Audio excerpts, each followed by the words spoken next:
J'ai commencé la contrebasse, j'avais 5 ans et demi, parce que j'ai fait un caprice à mes parents.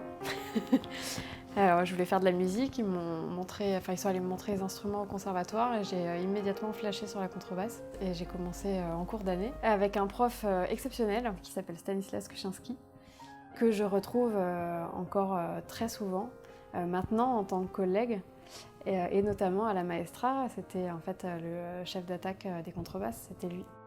C'est sûr que la contrebasse, ça a toujours été considéré plutôt masculin parce que c'est gros, c'est lourd, c'est imposant. Il faut, quelque part, il faut de la force pour jouer de cet instrument. Donc forcément, qui dit force dit masculin. Le nombre de fois on me dit « Ah, vous auriez dû prendre la flûte ».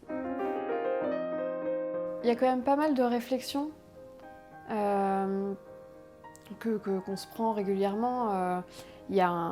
C'était une page Facebook qui s'appelait Paye ta note, comme ça, et qui recense justement plein de phrases clés que des filles se sont prises et qui sont complètement absurdes. Mais en fait, ce qui est flippant là-dedans, c'est que c'est absolument tout le temps, et je pense que pour le coup, ça nous concerne vraiment toutes. Je pense qu'il n'y a aucune fille musicienne professionnelle, ou amateur en fait, qui n'a jamais entendu de choses comme ça. Peu importe l'instrument, hein. Déjà, t'as une nana, tu vas avoir une réflexion, quoi.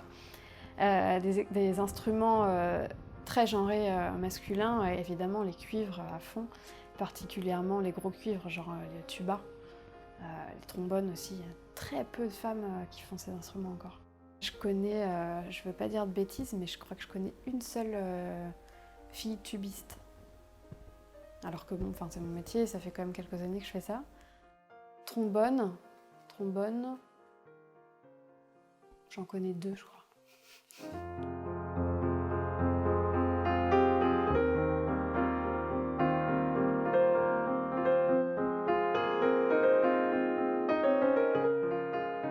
Moi, je suis assez fière et flattée, mais fière surtout, de jouer avec le PMO. Claire, c'est quelqu'un qui a des grandes convictions. Et d'ailleurs, je crois qu'on s'est bien entendu vite parce qu'elle a vu que j'avais aussi beaucoup de convictions. Elle se bat justement pour éviter toutes ces discriminations-là, et elle a eu l'opportunité de créer son orchestre. C'est la meilleure des manières d'éviter toute discrimination. L'invention d'un concours comme la Maestra, c'était une super idée pour montrer au monde que chef d'orchestre, quand on est une femme, c'est possible. Et pour laisser la parole à ces femmes chefs d'orchestre, justement, que ce soit hyper neutre du fait de leur genre. Je pense que ça, c'était quelque chose d'important. C'est un concours de femmes, donc en fait, maintenant, c'est bon. La chose est posée, leur sexe, on s'en fout. On passe à autre chose. On parle maintenant de musique, de tout ça. Je pense qu'on est en train de semer quelques graines, mais que ces graines-là, elles ont besoin du coup de temps pour grandir. Il ne faut pas s'attendre à un résultat tout de suite. Parce que je pense que tout se joue dans ce qu'on va mettre dans la tête des petites filles, en fait, des futures femmes actives. Et donc ça, on ne peut pas le mesurer là tout de suite. Une petite fille, mettons, qui regarde, je sais pas, Arte Concert un soir, et qui voit un orchestre, et puis qui s'amuse à faire la chef d'orchestre, est-ce qu'elle va plus tard continuer à rêver à ça si elle n'a jamais vu de femme d'orchestre? Effectivement, je pense pas. Et c'est en ça que du coup la Maestra, cette web-série et plein d'autres choses qu'il y a en ce moment sont des excellentes idées, mais surtout elles sont essentielles si on veut que ça évolue.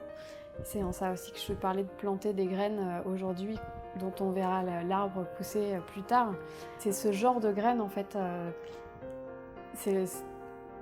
qui vont permettre à tout le monde, les petites filles, les petits garçons, les parents et tout le monde en fait, de voir que c'est possible et que ça marche en fait.